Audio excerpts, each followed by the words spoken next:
Bismillahirrahmanirrahim.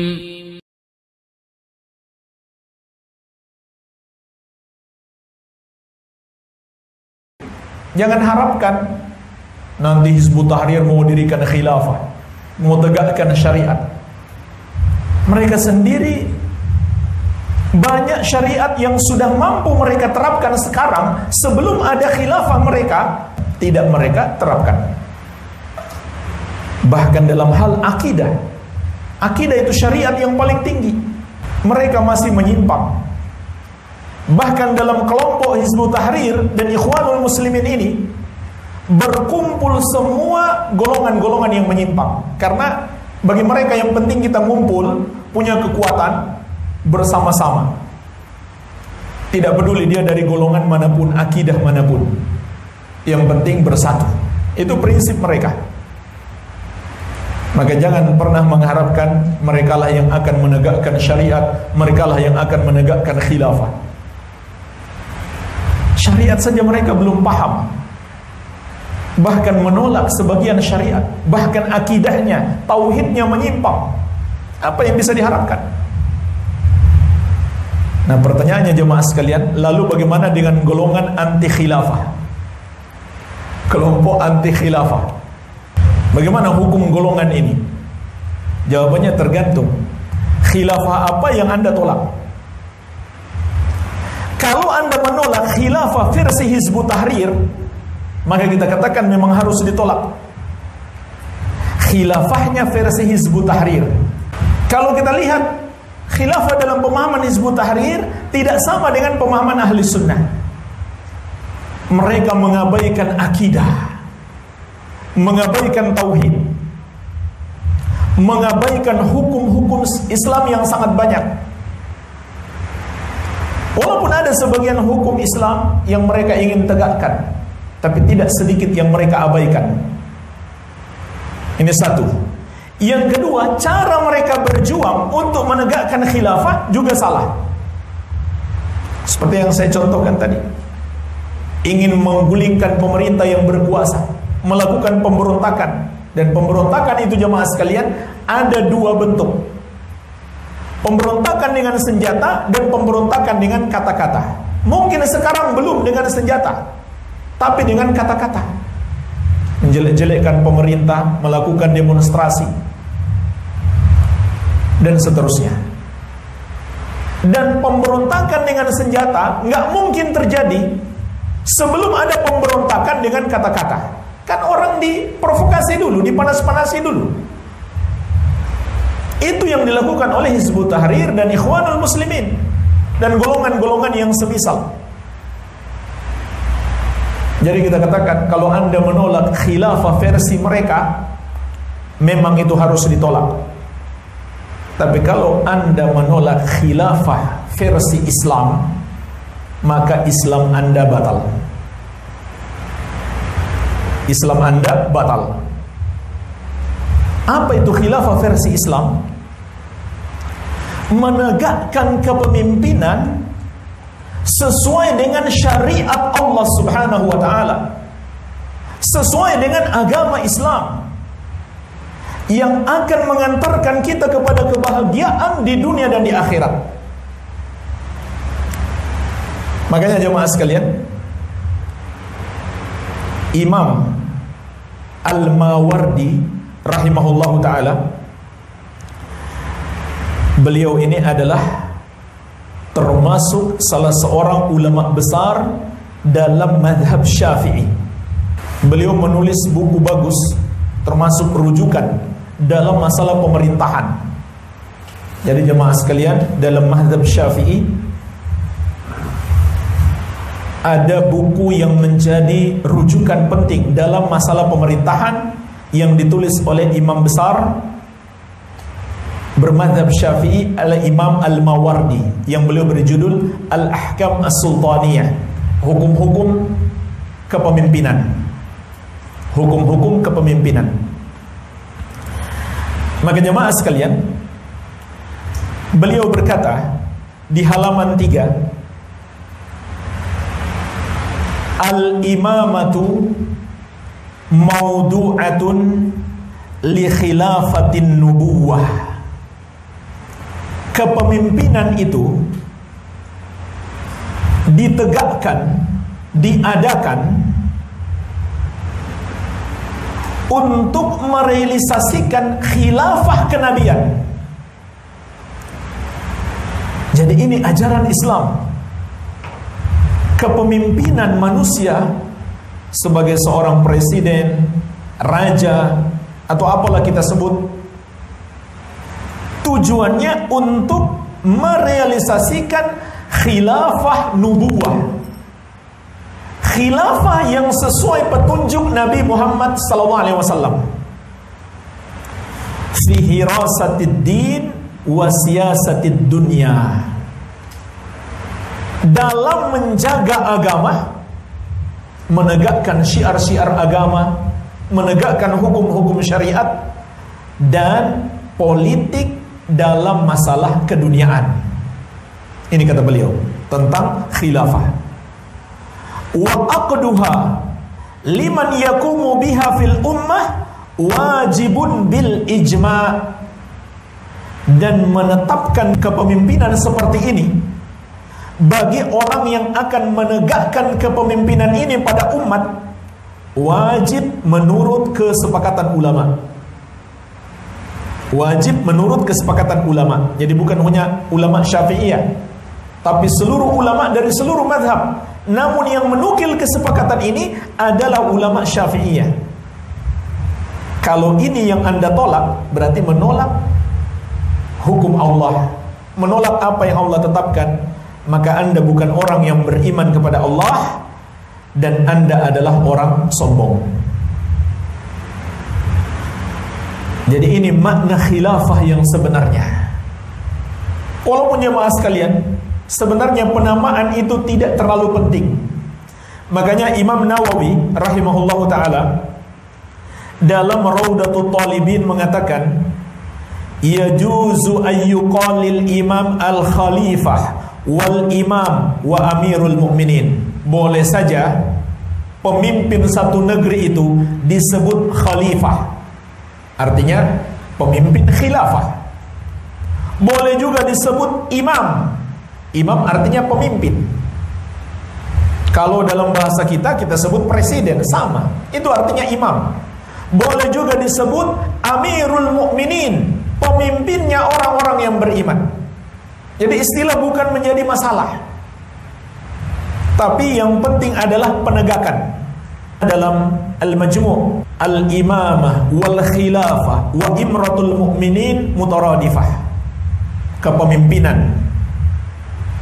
Kepemimpinan di sini bisa jadi kepresidenan, kerajaan, ataupun khilafah. Dan pemerintahan orang-orang yang beriman mutaradifah, maknanya sama. Maknanya sama. Yang penting isinya. Mau disebut kerajaan, mau disebut presiden, sebenarnya tidak masalah. Yang penting isinya, dia tunduk tidak dengan syariat Allah Subhanahu wa ta'ala. Jadi jemaah sekalian, ini hukum orang yang anti khilafah.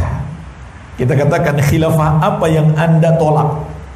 Kalau khilafahnya versi Hizbut Tahrir, versi Ikhwanul Muslimin, memang harus ditolak. Tapi kalau khilafah yang ada dalam ajaran Islam, yang disebutkan oleh para ulama, baik para ulama dalam mazhab Syafi'i maupun mazhab yang lainnya, bahkan disepakati ulama, kalau itu yang Anda tolak, berarti Anda menolak ajaran Islam. Menolak ajaran Islam apa hukumnya? Membatalkan keislaman seseorang. Apalagi kalau penolakan itu disertai dengan kebencian. Jemaah sekalian, tentang penolakan terhadap ketetapan Allah dan Rasulnya, di surat An-Nisa ayat ke-65 Allah berfirman, fala wa rabbika la yu'minuna. Sekali-kali tidak, demi Rabbmu mereka tidak beriman. Perhatikan ayat ini jemaah sekalian. Kata Allah, mereka tidak beriman hatta yuhaqqimuka fima syajara bainahum thumma la yajidu fi anfusihim harajan mimma qadaita wa yusallimu taslima. sampai menjadikan engkau wahai Muhammad penentu hukum atas apa yang terjadi di antara mereka, perselisihan mereka harus dikembalikan kepada hukum Allah dan Rasulnya sallallahu alaihi wasallam. Dan mereka tidak dapatkan di hati mereka keberatan sedikit pun, penolakan sedikit pun, dan mereka tunduk sepenuhnya. Kalau tidak, kata Allah, la yu'minun, mereka tidak beriman. Ini tentang orang yang menolak satu hukum syariat. Nah, jemaah sekalian, pembatal keislamannya bertambah kalau disertai dengan kebencian. Allah sebutkan di surat Muhammad ayat ke-9 tentang orang yang membenci salah satu ajaran Islam, masuk dalam ayat ini. Dzalika bi annahum karihu ma anzalallah fa ahbata a'malahum. Mereka menjadi kafir karena mereka benci apa yang Allah turunkan, maka Allah hapuskan amalan mereka. Gak ada gunanya mereka sholat, puasa, zakat, haji kalau benci satu ajaran syariat, termasuk khilafah yang sesuai ajaran Nabi Muhammad SAW.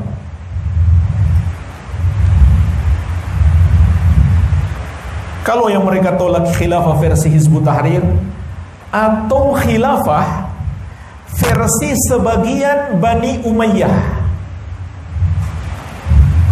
Jadi jemaah sekalian, setelah Khulafaur Rasyidin, setelah khilafah kenabian diganti dengan khilafah Al-Khulafa Ar-Rasyidin yang 4, Abu Bakar, Umar, Utsman, Ali, dan sedikit gak lama Al-Hasan bin Ali.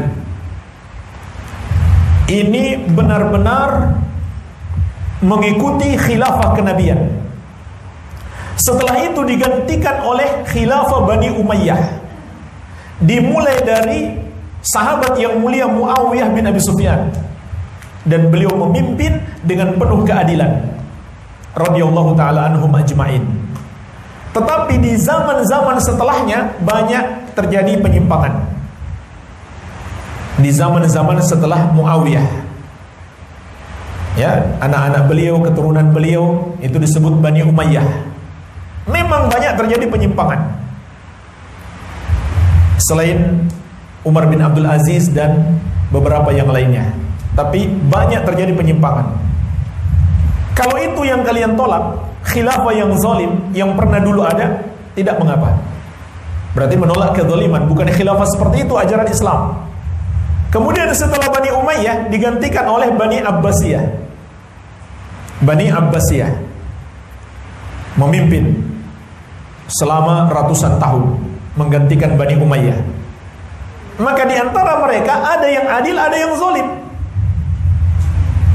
Kalau yang zalim itu kita tolak, khilafah versi mereka tidak mengapa. Tapi menolak seluruh khilafah, termasuk khilafahnya Nabi SAW dan Khulafaur Rasyidin dan Muawiyah bin Abi Sufyan atau Umar bin Abdul Aziz, sama saja menolak ajaran Islam. Ya.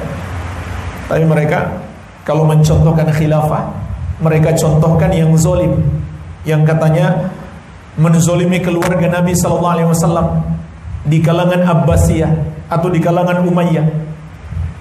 Mereka ambil contoh itu, lalu mereka berkesimpulan khilafah harus ditolak. Itu kan bodoh, jelas-jelas kebodohan. Kemudian zaman-zaman berikutnya ada beberapa khilafah, termasuk khilafah Turki Utsmani. Ini juga banyak kerusakan dan kezaliman. Walaupun tentu nggak semua juga, ada yang baik, ada yang baik, terutama di awal-awalnya. Tapi di perkembangannya banyak kezaliman, bahkan kekufuran dan kesyirikan. Termasuk kezaliman Turki Utsmani ini, dan inilah penyebab keruntuhannya yang selalu diratapi oleh Hizbut Tahrir, dibangga-banggakan oleh mereka. Mereka melakukan kezaliman yang besar kepada penduduk Makkah dan Madinah, melakukan pembantaian, begitu pula kepada Syekh Muhammad bin Abdul Wahab dan anak keturunan beliau dibantai, dibunuh karena mereka sudah terpengaruh sekularisme Eropa. Maka akhirnya Turki Utsmani runtuh karena kezaliman mereka, karena banyak penyimpangan syariat yang mereka lakukan. Dan jemaah sekalian, bacalah sejarah, semua khilafah ini runtuh karena dosa, karena maksiat. Ya bukan itu yang dijadikan ukuran. Yang dijadikan ukuran khilafah nubuwah, khilafah Nabi Muhammad SAW, kemudian al-khulafa'ur rasyidun, khalifah yang 4, Abu Bakar, Umar, Utsman, Ali, kemudian Al-Hasan bin Ali, kemudian Muawiyah bin Abi Sufyan, kemudian Umar bin Abdul Aziz. Ini yang dijadikan ukuran, bukan khilafah yang menyimpang tersebut. Baik.